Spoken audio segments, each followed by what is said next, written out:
कैसे दिए अंकल? 40 रुपये में है। क्या अंकल, कुछ तो कम करो ना। क्या कम करेगा, कितना हमको मिलता है इसमें? 5 रुपये मिलता है। हो गया सर। थोड़ा और कम कर दो ना। कम हो गया क्या? India has always been the nation of minor adjustments. A little chop away in a car's length and you're in a cheaper tax bracket altogether. No one understands this better than Mahindra. In fact, Mahindra entered the sub 4 meter SUV segment with the Quanto. They followed it up with the TUV 300 and they brought back the Quanto as what you now know as the Nuvo Sport. And now, Mahindra's cash cow, one of the most successful models in India today, has entered the same segment. Today, we have with us the Bolero Power Plus.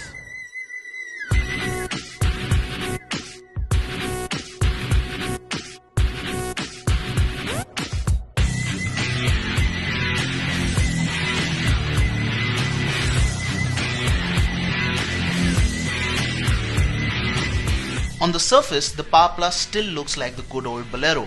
The only difference is that the bumpers get a little nip and tuck that trims its length down to 3995mm, and of course there's the Power Plus badging. This small drop in length puts it in the sub 4 meter category. And because it sits in the sub 4 meter bracket, it means that it has to follow a very specific set of requirements.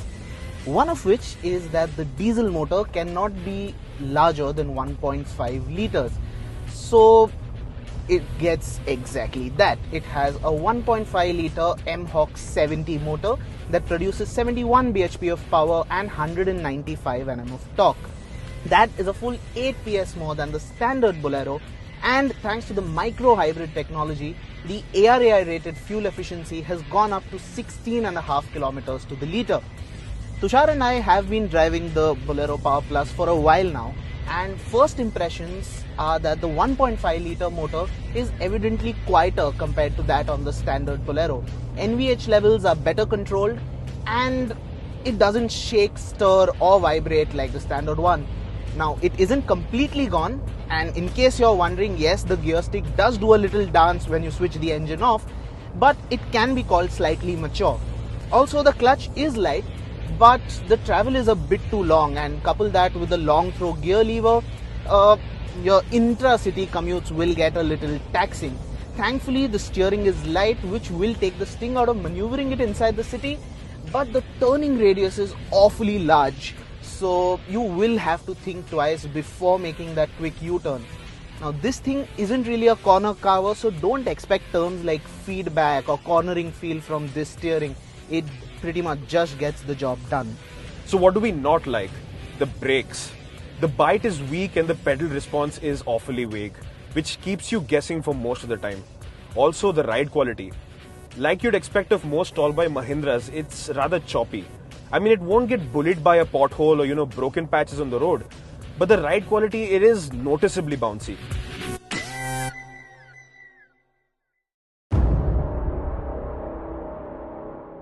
The cabin's a familiar affair if you've ever been in the Bolero before. You get the same dashboard which has quality that leaves a lot to be desired. Highlights include a wood finished center console, digital instrument cluster, driver information system, fabric and vinyl seats, and a reasonable amount of legroom for the first and second rows. However, I'm afraid if you get into the jump seats at the back, there's not going to be much in terms of room. It is best suited to children or short adults over short journeys at that. A nice touch is the audio system, which supports aux, USB and Bluetooth connectivity, and it gets a CD player as well. It does look outdated and the sound quality is really acceptable at best. But with the improved noise, vibration and harshness levels, at least you can appreciate the music better.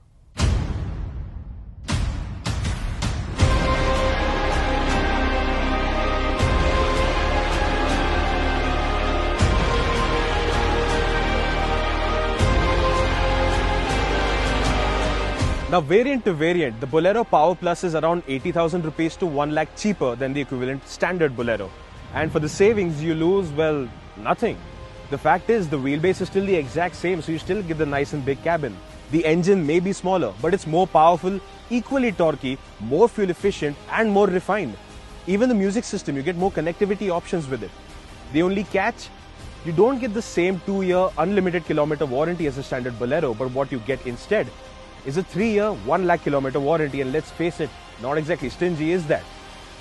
And in spite of it being in the exact same segment as the Maruti Vitara Brezza, the Ford EcoSport, the Mahindra TUV 300 and the Nuvo Sport, they can't be considered as direct rivals to the Power Plus simply because they are aimed at a much different audience. The direct competitor, weirdly enough, still continues to be the Tata Sumo. We can go out on a limb and say that this is the best Bolero yet. It's the same rugged machine for thoda kam paisa. If you just want a Bolero, the choice is pretty simple now, isn't it?